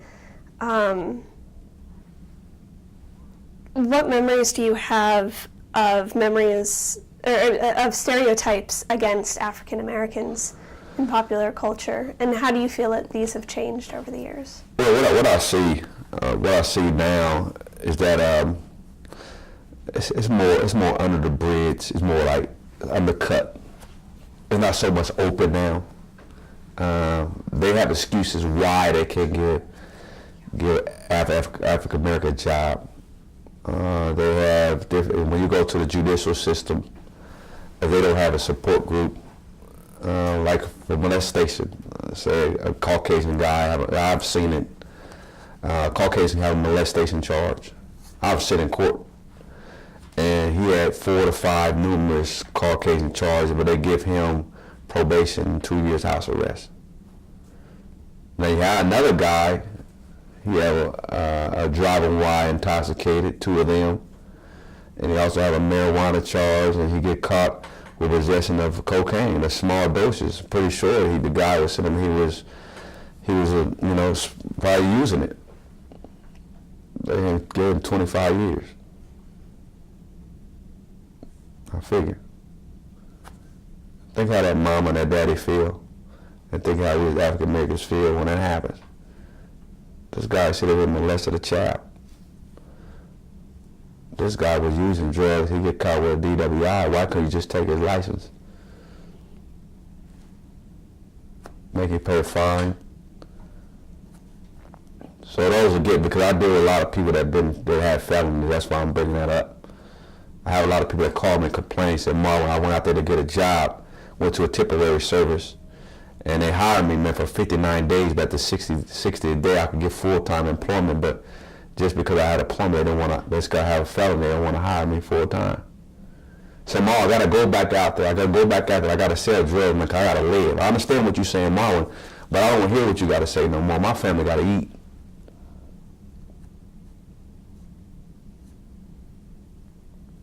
So it's it's still here.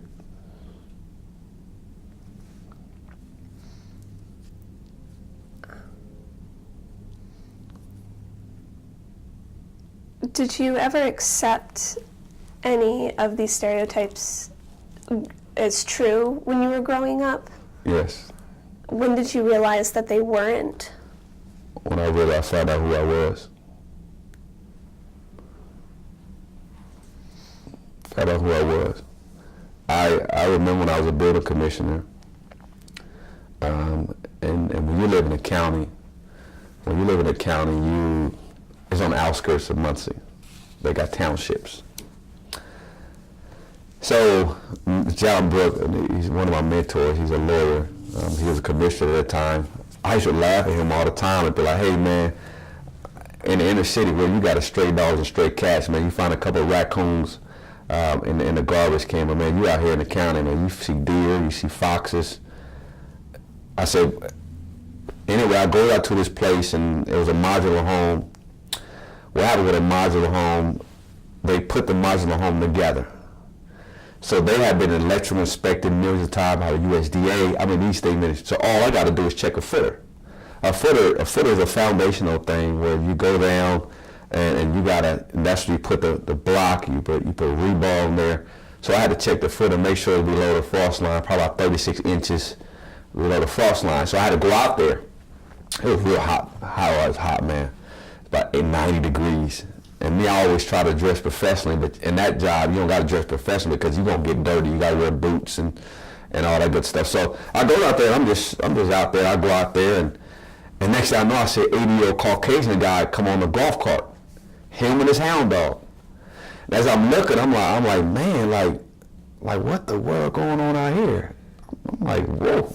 So they got the shirts off, so guy comes up and he said, he rises up and says, hey, boy. I said, yeah, how you doing, sir? You don't call a black guy a boy. I was like, I'm not worried about that. So I said, he said, it's a pride for some of you niggas to be out this neck of the woods. Okay, so I'm just here just to check a footer. So, how you doing? I goes, Caucasian guy, got to be about 21, 22 years old. They come with two different cars from their 8-year-old grandfather. And they were checking, so, you guys passed.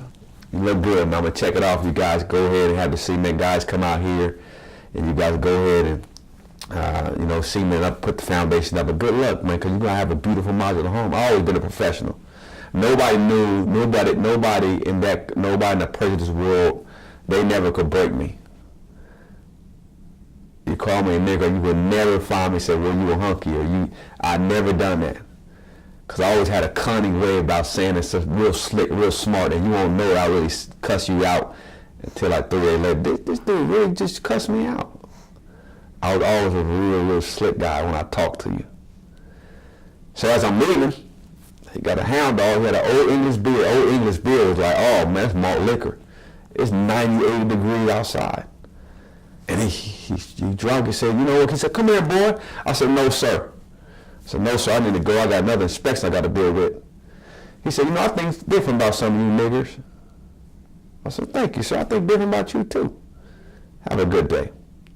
So I get in my car and start crying. I got real angry. I'm looking at them right there. He's going around, rosing the door like it's normal to him. So I had 2 ways to do this. Either I want to put this truck in 4x4 and run him over, but I want to just leave because I got a family to feed. So I just backed up, peeled out, went on home, talked to my secretary at that time. I said, hey, I'm about to go on home. She said, what's wrong, Marwin? And she was even prejudiced. My secretary was prejudiced. She said, where you going, boy? You going home today? You lazy? I said, nah. I just don't feel like it today. I ain't feeling well. I go home, I cried, told my wife at the time, Shelly was my wife at the time, so I can't deal with this stuff no more. Habitat Home just gave my first home. Habitat for Humanity just gave me my first home. I never had a home. I always lived in the projects. So I said, man, I got mortgages to pay. I can't get this job. So I go back to work, and I have a letter that's laying right on my desk from John Brook. God and Larry Bledsoe said, Mom, I just want to say I appreciate you. I got phone calls, so I want to really appreciate you for you being professional. how professional you was out there, because I got phone calls, anonymous phone calls from some guys that said that they want to appreciate how good you being so much of a professional when you call racist names. But I always had it. And I always know how to deal with it. And then I understand, look at what is a true nigger. Nigger is a low down dirty person. Slave masters, that was the way they called them. They call that generation. They try to belittle them. Make them stay they less than. That's not about a black thing. A nigga just a low down dirty person.